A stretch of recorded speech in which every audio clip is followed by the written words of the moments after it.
എന്നെ ശുദ്ധനാക്കാൻ കഴിയും. ഇതൊരു വിശ്വാസ പ്രഖ്യാപനമാണ്. ഇതിന്റെ ഓട്ടോമാറ്റിക്കൽ ഉത്തരം എന്താ? ഈശോ എന്താ പറഞ്ഞു നോക്കിയേ? യേശു കൈ നീട്ടി അവനെ സ്പർശിച്ചുകൊണ്ട് അരുൾ ചെയ്തു, എനിക്ക് മനസ്സുണ്ട്, നിനക്ക് ശുദ്ധി വരട്ടെ. ദൈവത്തിന് ഇമ്മീഡിയറ്റ് റെസ്പോൺസ് ഉണ്ടാക്കുന്ന ഒരു പ്രാർത്ഥനയെ കാര്യം, കർത്താവേ അങ്ങയ്ക്ക് മനസ്സുണ്ടെങ്കിൽ എന്നെ ശുദ്ധനാക്കാൻ കഴിയും. Divide of my merits or demerits. കാര്യം പുള്ളി അസസ് ചെയ്തിട്ടേ, കുഷ്ഠരോഗികളെന്ന് പറയുമ്പോ സമൂഹം പോലും പുറന്തള്ളിയ ആൾക്കാരാണ്. ആർക്കും മനസ്സില്ലെന്നുള്ളതാണ് വിഷയം. ആർക്കും മനസ്സില്ലാത്ത കൊണ്ടാണ് ഈ മണി ഒടിച്ച് നടക്കണത്. എല്ലാ കുഷ്ഠരോഗികളുടെങ്കിലും ഒരു മണി ഉണ്ടാകുമല്ലോ. തങ്ങള് കുഷ്ഠരോഗി വരുന്നെന്ന് പറയുമ്പോ ഒന്നെങ്കിൽ ജനങ്ങൾ മാറിപ്പോണം. അതുകൊണ്ട് ജനങ്ങൾക്ക് ഇയാളെ അഭിമുഖീകരിക്കാൻ മനസ്സില്ല.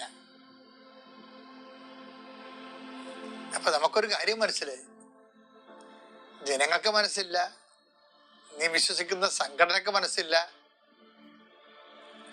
ഇനി നീ വിശ്വസിക്കുന്ന ആധ്യാത്മിക സംവിധാനങ്ങൾക്ക് മനസ്സില്ല. നിന്റെ കാര്യത്തില് ഇതിൽ നീ പാടിപ്പോകരുത്. എന്താണ്? ഒരാളുടെ മനസ്സുണ്ടായാൽ മതി, നിന്റെ ദൈവത്തിന് നീ ജീവിക്കും. അപ്പൊ ദൈവത്തിന് മനസ്സുള്ളിടത്തോളം കാലം ആർക്കും നമ്മളെ തകർക്കാൻ പറ്റത്തില്ല. പക്ഷെ അത് പറയാൻ ഉള്ള അർജവത്വം ഉണ്ടാവണം. ഈ കുഷ്ഠരോഗിയെപ്പോലെ എന്താണ്, അങ്ങയ്ക്കും അത് ഹൃദയത്തെ, ഈശോയുടെ ഹൃദയത്തെ ശരിക്കും അത് ബാധിച്ചിട്ടുണ്ടേ. അതാണ് ഉടനെ ഇമ്മീഡിയറ്റ് റെസ്പോൺസ് ആയിട്ടല്ലേ എനിക്കും മനസ്സുണ്ട് എന്ന് പറഞ്ഞു. നിന്റെ കാര്യത്തിൽ ആർക്കും മനസ്സില്ലെങ്കിലും എനിക്ക് മനസ്സുണ്ട്, നീ ശുദ്ധനുള്ളവനാകുക.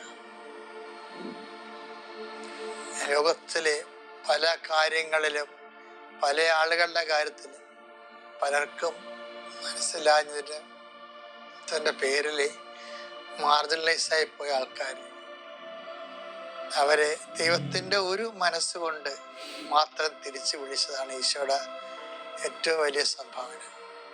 ആ ഈശോയ്ക്ക് മനസ്സുണ്ടെങ്കിൽ നമ്മൾ ജീവിക്കും, അല്ലെ നീ ജീവിക്കും, ഞാൻ ജീവിക്കും. അപ്പൊ ധൈര്യമായിരിക്കണം. Praise the Lord.